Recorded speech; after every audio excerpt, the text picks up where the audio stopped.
many people believe that the pension fund right now is funded only 97%.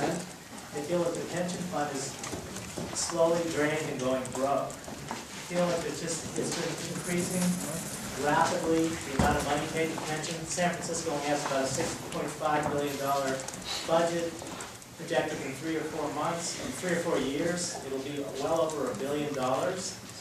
And the city, frankly, at this point, has a hard time. We have a lot of employees. We have a lot of employees making a lot of money, and we have to make hard decisions. And so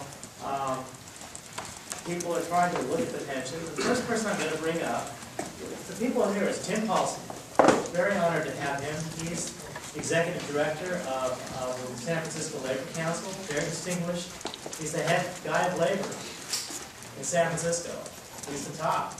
And we have Jeff Adachi, who's the public defender, and he's the top of his agency. So you have two very influential, smart, powerful people that are going to have opposing views now. Mr. Adachi introduced Proposition B. And first, before you come up, guys, we actually have with us Shirley Hansen, who is from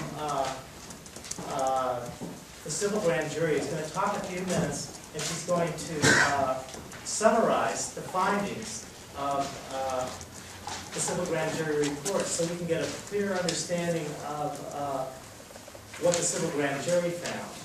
Because I felt it was important that we have, before we start the debate, we have with the civil grand jury spent a year to issue this report. So, Shirley, if you'd be kind enough to come up.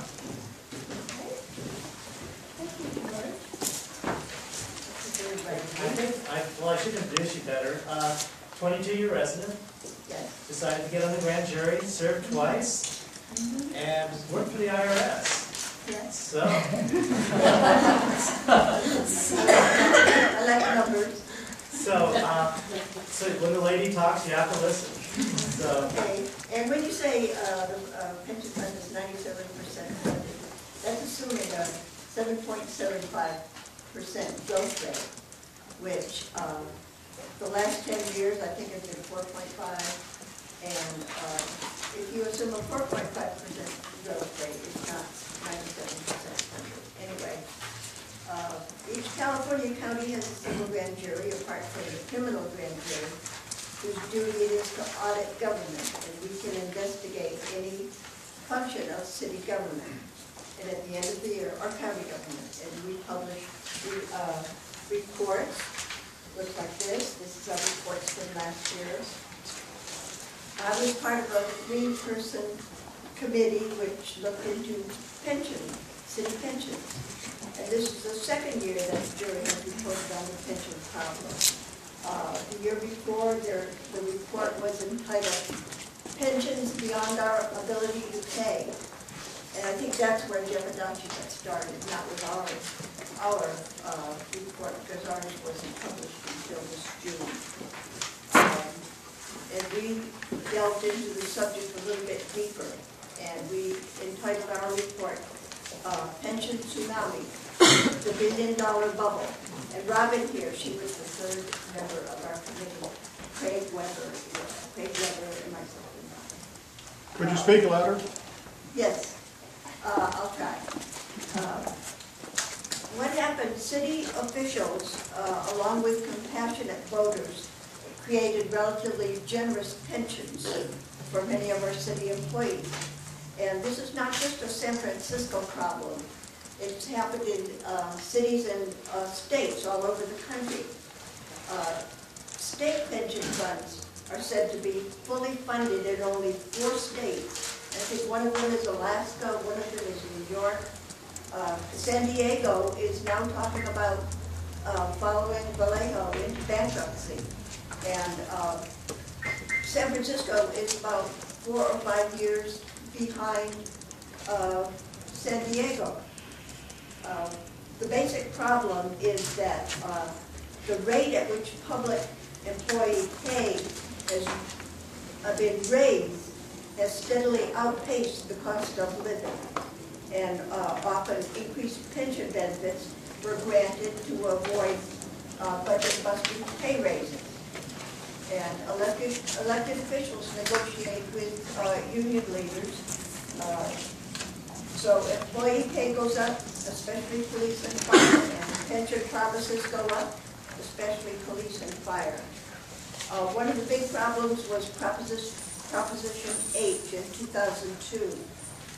It was put on the ballot by supervisors and approved by a wide margin by voters, and granted generous pension increases to safety employees, police and fire, with the stipulation that if the city ever had to contribute to these raises, that employees would share the cost.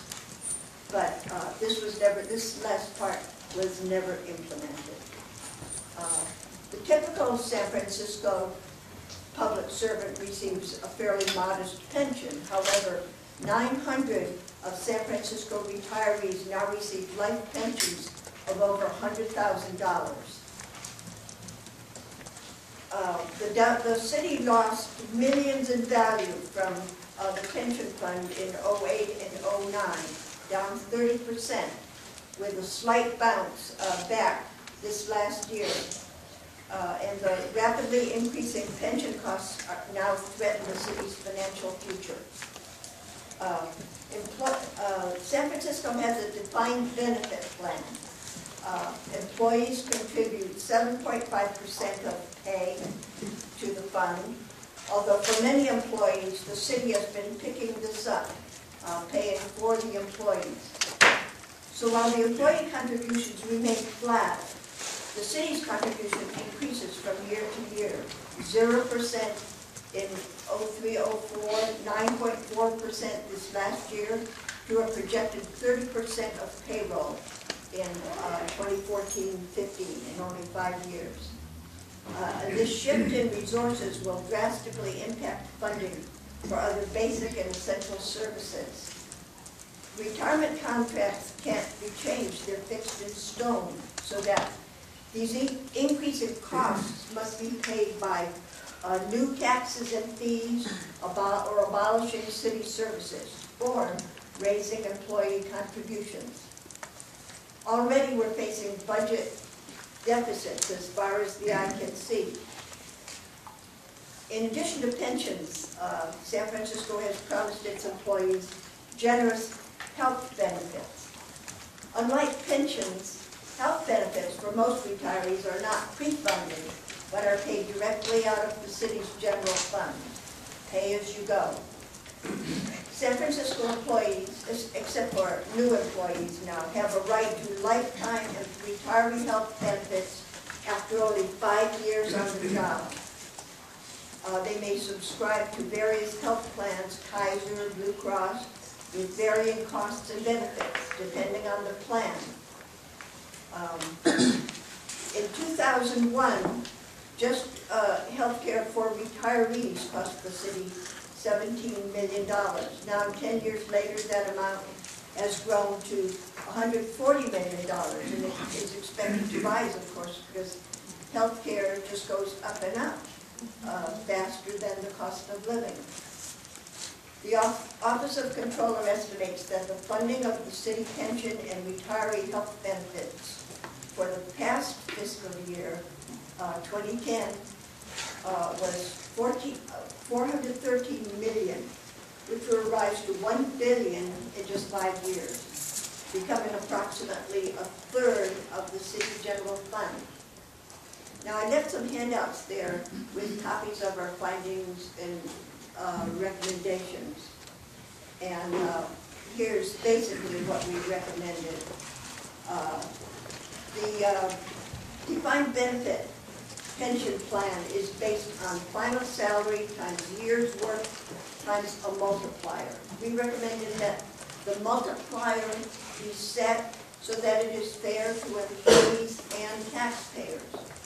Use a 3-year average instead of a 1 year for final pensionable income, just like the federal does. And limit pensionable income to 120% of rank pay rate to avoid spiking of final pensionable income. set retirement age for non-safety employees to something more comparable to that of Social Security, and add a defined contribution plan, 401k plan. Okay, and that's about all. Well, thank you, Shirley. Appreciate your work in the civil grand jury, and thank you for coming out tonight.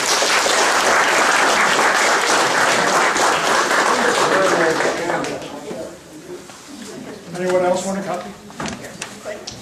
Yeah. My name is George, Yes. may I ask a question? Why hasn't the San Francisco media reported on the grand jury report, if you can answer that? They have reported on it. Okay. Is Elizabeth Stevens here? She reports for the